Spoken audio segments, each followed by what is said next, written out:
नमस्कार दोस्तों, स्वागत है आपके अपने यूट्यूब चैनल वीके सर मस्ती में। ठीक है, आज हम लोग इस वीडियो के माध्यम से जानेंगे कि बिहार में जो हो रही थी एसआईआर स्पेशल इंटेंसिव रिवीजन, तो इसको लेकर के एक बहुत बड़ी अपडेट आ चुका है।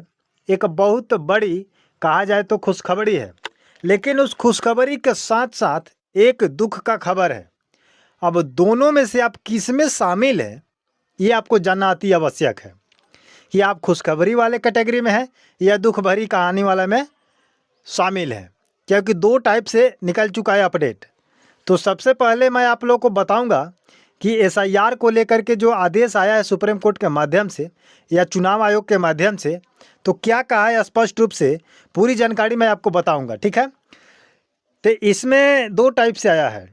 एक कह रहा है कि जो 2002 और 2004 के बीच का जो स्पेशल मतदाता का जो सूची तैयार किया गया था, उसको ध्यान में रखते हुए उसके बाद जो 1987 के बाद जो जन्मे लोग हैं या उससे पहले वाले जन्मे लोग हैं, यही आपका कहानी खड़ा करता है कि कितने लोगों को दस्तावेज देना है और कितने लोगों को दस्तावेज नहीं देना है।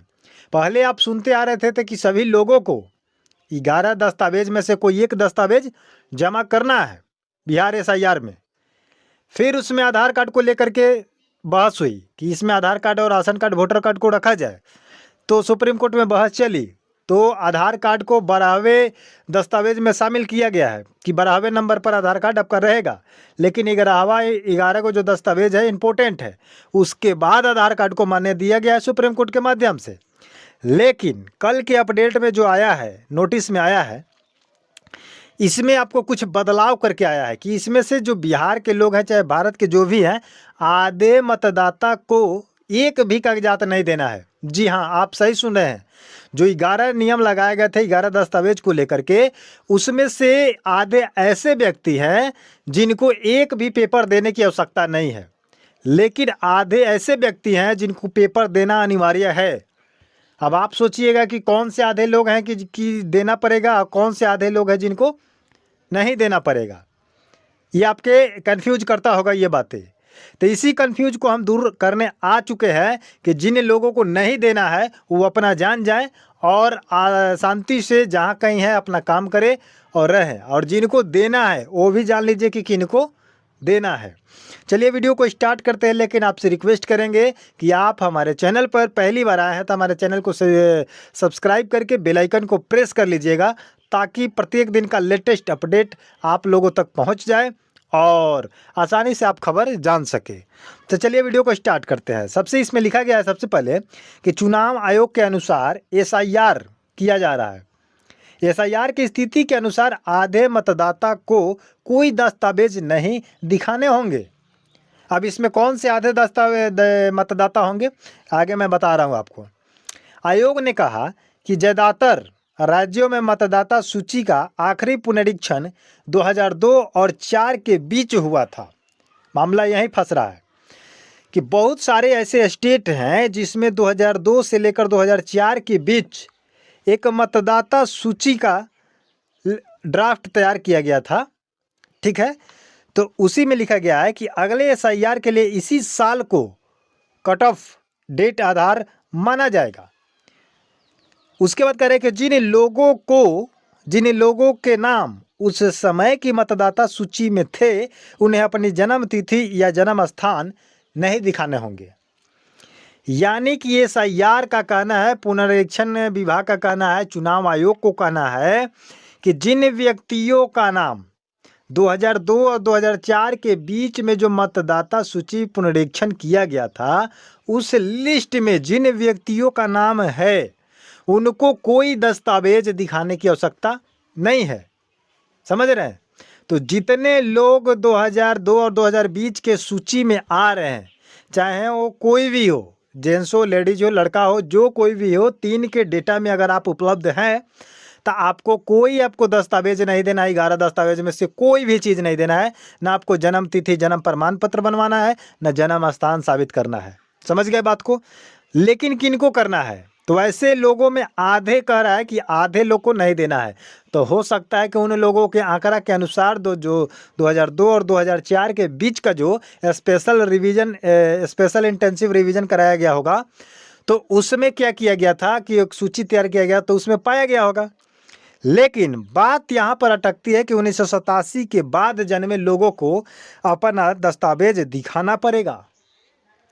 1987 के बाद जन्मे लोगों को, और पहले वाले को, अब फंसेगा यहाँ पर पेच। ध्यान से सुनिए, इसमें लिखा गया है कि 1/7/1987 से पहले अगर जो व्यक्ति जन्म लिया है उनको अपना खुद का जन्म प्रमाण पत्र देना होगा, बाकी कुछ नहीं देना होगा। ना आपको पासपोर्ट देना है, ना आधार कार्ड देना है, ना राशन कार्ड देना है, ना वोटर कार्ड देना है, ना आवासीय देना है, ना जाति देना है। इसमें स्पष्ट रूप से लिखा गया है कि 1/7/1987 से जो पहले जन्म लिया होगा उनका खुद का जन्म प्रमाण पत्र बना करके दिखाना पड़ेगा कि वो 87 से पहले कहाँ जन्मे थे। समझ गया कि नहीं? उसके बाद लिखा है कि 1/7/87 के बाद अगर जितने लोग जन्म लिए हैं उनको क्या करना होगा कि अपने माता पिता दोनों का दस्तावेज देना होगा। माता पिता दोनों का दस्तावेज देना होगा 87 के बाद अगर जन्म लिए होंगे तो। उसके बाद कह रहे हैं कि जब 2004 के बाद जन्म लिए होंगे तो उनको माता या पिता में से किसी एक का कोई भी प्रमाण आपको देना पड़ेगा, कोई भी दस्तावेज देना पड़ेगा। लेकिन 87 से पहले अगर जन्म लिए हैं तो उनको खुद का जन्म प्रमाण पत्र देना होगा। तो अब बताइए कि जो व्यक्ति 87 से पहले का जन्म लिए होंगे, अब उनको तो जन्म प्रमाण पत्र यानी कि डेथ सर्टिफिकेट बनाने में, बर्थ सर्टिफिकेट, डेथ कर रहे हैं, बर्थ सर्टिफिकेट बनाने में बहुत समय लगेगा। बहुत लोग मर चुके होंगे तो खैर उनकी तो बात छोड़िए, लेकिन जो अभी प्रेजेंट होंगे तो अब अपना जन्म प्रमाण पत्र बनवाने के लिए कौन कौन सा उनका सर्टिफिकेट लगेगा वो सब लगाना पड़ेगा, दौड़ना पड़ेगा, परेशानियों का सामना करना पड़ेगा, है कि नहीं? तो ये बहुत बड़ा एक प्रॉब्लम आ जाएगा जो 87 वाले से पहले और 87 के बाद है। लेकिन जितने 2002 से लेकर 2004 के बीच में जो 2003 का लिस्ट अपडेट हुआ था, सूची तैयार किया गया था, उसमें जितने लोग हैं आधे लोग, उनको कोई दस्तावेज देना है, एक कागज़ का टुकड़ा तक नहीं देना है। उनको निश्चिंत रूप से अपने घर में चैन से सोना है और अपना काम करना है। तो आज से आप लोग माइंड फ्री होकर के रहिए, अपना काम कीजिए। जो जहाँ है, स्टेट से बाहर है चाहे कंट्री से बाहर है, इससे कोई लेना देना नहीं है, आप स्वतंत्र हैं। बट इतना जान लीजिएगा कि आप 3 के चार्ट में है या नहीं, सूची में है या नहीं, ठीक है? तो मिलते हैं नए वीडियो के साथ, नए अपडेट के साथ। लेकिन मैं आपसे रिक्वेस्ट कर रहा हूं कि अगर आप हमारे चैनल को सब्सक्राइब नहीं किए हैं तो सब्सक्राइब करके बेल आइकन को प्रेस कर लीजिए।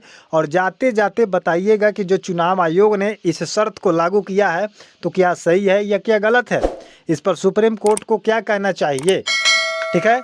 जय हिंद, जय भारत।